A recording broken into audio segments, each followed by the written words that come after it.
Sir ఇప్పుడు చాలామంది sex చేసేటప్పుడు ఓరల్ సెక్స్ అని ఒకటి చేస్తా ఉంటారు. బట్ సెమెన్ బయటకొస్తది సార్ వీర్యం. ఆ వీర్యాన్ని కూడా కొంతమంది తాగుతున్నారు. దీనివల్ల ప్రాబ్లమ్ ఏం హ్మ్. రాదా? వీర్యము తాగడము, తాగకపోవడము అంటే అది మీ పార్ట్నర్ మీద డిపెండ్ ఉంటుంది. ఓకే. కానీ మనం మెడికల్ పాయింట్ ఆఫ్ వ్యూలో ఏమి అడ్వాంటేజ్, ఏమి డిసడ్వాంటేజెస్ అంటే దానికి మనకు లాభాలేంటి, నష్టాలేంటి దాని గురించి మాట్లాడదాం మనం. ఓకే. కొన్ని కంట్రీస్‌లో అది తీసుకునే వరకు ఎండ్ గాదు. ఓకే. అట్లా అన్నమాట. కొన్ని కంట్రీస్‌లో ఏందంటే యానల్ సెక్స్ చేసే వరకు కంప్లీట్ చేయరు. ఓకే. అది నేను విదేశాల్లో అంటే బ్యాంకాక్‌లో ఒక కపుల్ ఉంటుండే వాళ్ళతోని విన్నాను నేను. అక్కడ ఆచారం అది. ఓకే. వాళ్ళు సెక్స్‌లో పాల్గొంటారు గానీ, యానల్ సెక్స్ వెనక నుంచి వాళ్ళు సెక్స్ చేయక ముందు వాళ్ళు ఫినిష్ చేయరు. ఓకే. అది వాళ్ళకు కంపల్సరీ అన్నమాట అది యాక్ట్. ఓకే. అట్లా. అయితే ఒక్కొక్క జగాలో ఒకళ్ళుంటది. మన సంప్రదాయం ప్రకారం మన ఇండియాలో నార్మల్లీ ఇవన్నీ నచ్చవు వాళ్ళకి. అట్లా. వాళ్ళ అంటే వాళ్ళకు నీట్‌నెస్, కామసూత్రాలు అవన్నీ నచ్చుతాయి. కానీ ఇప్పుడు ఈ వీర్యం లోపల తీసుకోవడం వలన వాళ్ళకు సంతృప్తి ఎంత ఉంటది ఏంది?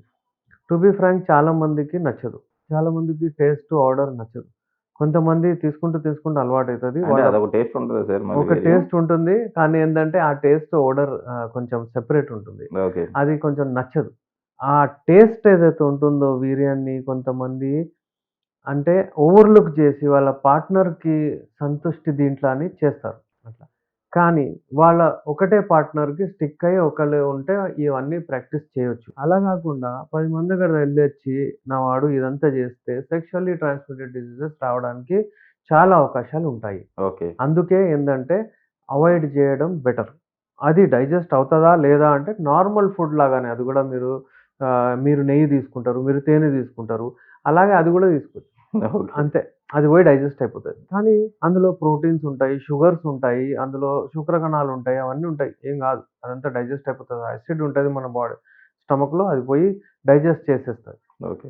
అది న్యూట్రిషియసా? అది వాడితే కండరాలు పెరుగుతాయా? అది వాడితే అమ్మాయి స్ట్రాంగ్ అవుతదా? అంటే లావు అవుతదా? బ్రెస్ట్ ఎన్వాల్వ్‌మెంట్ అవుతది అని అపోహలుంటాయి. అది రాంగ్. అదేం గాదు. అది పోతది ఏం గాదు. కానీ రిస్క్ ఫ్యాక్టర్స్ అయితే ఉంటాయి. సెక్షువల్లీ ట్రాన్స్‌మిటెడ్ డిసీజెస్ వస్తాయి. చాలామంది ఏంటంటే ఆహ్, అలెర్జెన్స్ ఉంటాయి అందులో. కొంతమందికి పడదు. ఓకే. కొంతమందికేందంటే అది తీసుకున్న తర్వాత యూజువల్లీ ఏందంటే ఒకటి human seminal plasma hyper sensitive అంటారు. ఓకే. అది వచ్చే ఛాన్సెస్ ఉంటది. ఓకే. అందుకే రేర్ కేసెస్‌లో. అందుకేందంటే ఆహ్, మీ నేను ఒకవేళ నన్నడిగితే ప్రాక్టికల్లీ ఒకవేళ మీకు నచ్చితే మీరు పోండి. ఓకే. ఒక్కొక్కళ్ళది ఒక్కొక్కుంటదండి.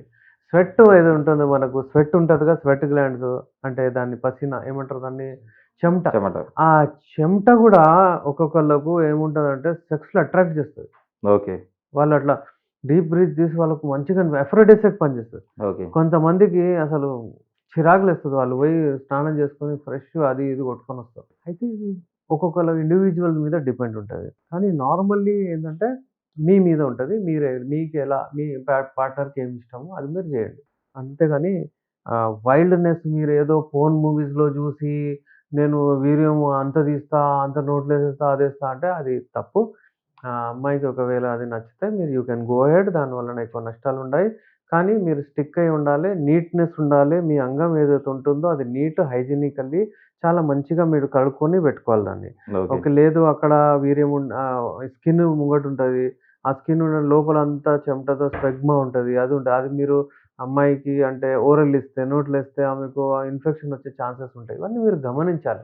సరే. ఓకే. ఇప్పుడు ఆ అబ్బాయి వీర్యాన్ని అమ్మాయి ఇలా చేస్తే ఈ ప్రాబ్లమ్స్ వస్తాయి. అంటే వాళ్ళకిష్టం ఉంటే చేయొచ్చు. అది హ్మ్. తీసుకున్న తర్వాత కొన్ని కేసెస్‌లో ఇలాంటి ప్రాబ్లమ్స్ వస్తాయంటున్నారు. ఆ అబ్బాయి ఓరల్‌గా చేస్తే అమ్మాయి? అబ్బాయికి గూడా సేమ్ అదే. ఎందుకంటే అబ్బాయిలు యూజువల్లీ లిక్ జేయడం అంటే అక్కడ పోయి వాళ్ళు వెజైనా దగ్గర అంటే నాకడము అది ఇది జేస్తారు గదా! ముద్దు దానివల్ల పెడతారు. ముద్దు ఇంకొక వీడియోలో పెడతారు. గూడా చూసా. ఆ! ఇవన్నీ జేయడం వలన వాళ్ళకు ఏంటంటే ఒకవేళ అక్కడ నీట్‌నెస్ ఉంటే హైజీనిక్ మెయింటైన్ జేసి చేయొచ్చు. వాళ్ళ ఇష్టం అది.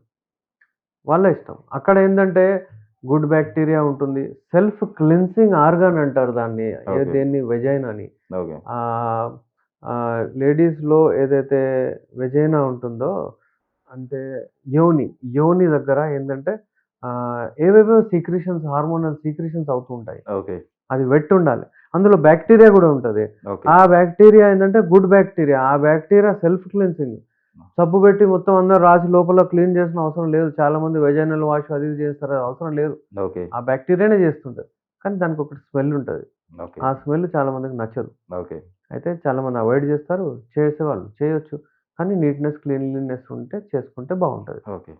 సార్ ఇప్పుడు అబ్బాయికి వీర్యం ఉంటది గదా! సో, ఎంత క్వాంటిటీ వచ్చి ఎక్కువ సేపు చేయొచ్చు? ఈ నార్మల్ క్వాంటిటీ వీర్యాంది ఎవరికైతే అబ్బాయిలకు ఉంటుందో అంటే ఒకటి 2.5-3.5 ఎంఎల్ అని ఒక వేరీ అవుతది. ఓకే.